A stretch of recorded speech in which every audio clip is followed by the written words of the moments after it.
अगली बात जो दी गई है इनकी पुस्तक में वो स्टुअर्ट पिगट के बारे में। स्टुअर्ट पिगट, स्टुअर्ट पिगट महोदय के बारे में बहुत ज़्यादा कुछ नहीं दिया गया है। स्टुअर्ट पिगट महोदय के बारे में ये दिया गया है कि इन्होंने एक पुस्तक प्रकाशित किया था 1950 ईस्वी में। कब? 1950 ईस्वी में इन्होंने एक पुस्तक प्रकाशित किया था। उस पुस्तक का नाम है प्री हिस्टोरिका। प्री हिस्टोरिका पुस्तक इन्होंने प्रकाशित किया और उसी पुस्तक में पाषाण काल से संबंधित या प्रागैतिहासिक काल से संबंधित अनेक तथ्यों को उजागर किया इस पुस्तक में इन्होंने। तो 1950 ईस्वी में 1950 ईस्वी में इन्होंने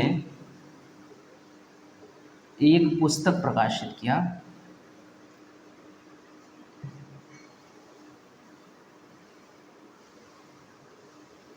एक पुस्तक प्रकाशित किया।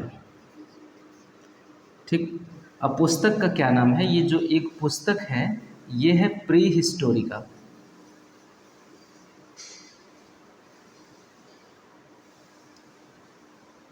प्री हिस्टोरिक नामक पुस्तक, ये pre historic India, pre historic India 1950 ईस्वी में स्टुअर्ट पिगट महोदय ने प्री हिस्टोरिक इंडिया नाम का एक पुस्तक प्रकाशित किया और इसमें प्रागैतिहासिक काल से संबंधित अनेक मुद्दों को यहाँ पे दिया इस पुस्तक में। तो इस पुस्तक में इन्होंने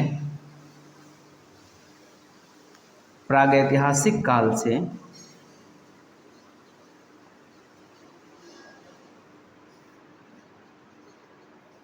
से संबंधित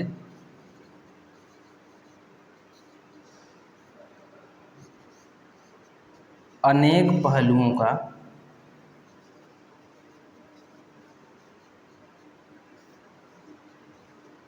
उजागर किया।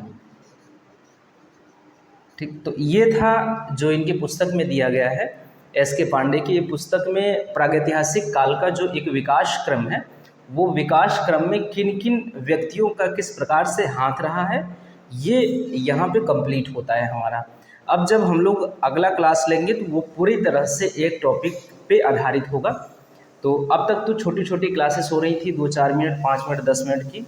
अब जो हमारी होंगी 1 घंटे, आधे घंटे की क्लासेस होंगी और पूरी तरह से एक टॉपिक लेके चला जाएगा और यदि छोटा टॉपिक होगा तो एक ही क्लास में कंप्लीट हो जाएगा।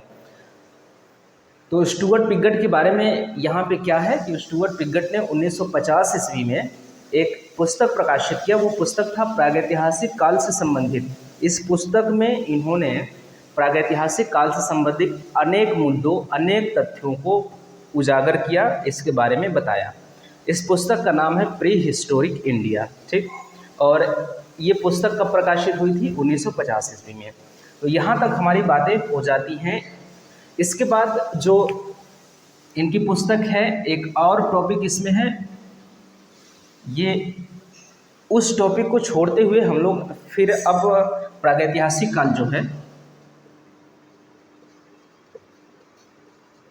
प्रागैतिहासिक काल के अंतर्गत जितनी सारी चीज़ें आएंगी, पाषाण काल, पूरा पाषाण काल, मध्य पाषाण काल, नव पाषाण काल, ये सारी चीज़ें अब हम लोग अगले क्लास से पढ़ेंगे। एक और टॉपिक है उसमें मानव का विकास जो है, मानव विकास करके एक टॉपिक दिया गया है उसमें। इस चीज़ को हम लोग छोड़ते हुए चलेंगे। मानव विकास नाम का जो टॉपिक है उसमें एक पन्ना में यानी कि 2 पेज में मानव विकास से संबंधित जो चीज़ें हैं वो दिया गया है, लेकिन एक पेज में अगर हम उसको अगर वहाँ पे पढ़ना चाहे, यहाँ पे पढ़ना चाहे तो समझ में नहीं आएगा। इसके लिए हमें क्या करना होगा? मानव विकास के लिए चार्ट के माध्यम से अगर हम लोग पढ़ेंगे तो हम लोगों को ज़्यादा समझ में आएगा। तो यहाँ पे हम लोग ये छोड़ते हुए ये वाला टॉपिक आगे हम लोग यहाँ से पढ़ेंगे। पाषाण काल से शुद्ध टॉपिक हम लोगों का स्टार्ट होगा अगली वीडियो में। तो फिर लेके मिलते हैं प्रागैतिहासिक काल अगली वीडियो में। यहाँ तक हमारे स्टुअर्ट पिगट की बातें जो दी गई हैं प्रागैतिहासिक काल के विकास से संबंधित इसमें इनकी पुस्तक में ये बातें हमारी हो गई हैं कंप्लीट यहाँ तक। ठीक, तो अगली वीडियो में हम लोग लेके मिलेंगे प्रागैतिहासिक काल के बारे में।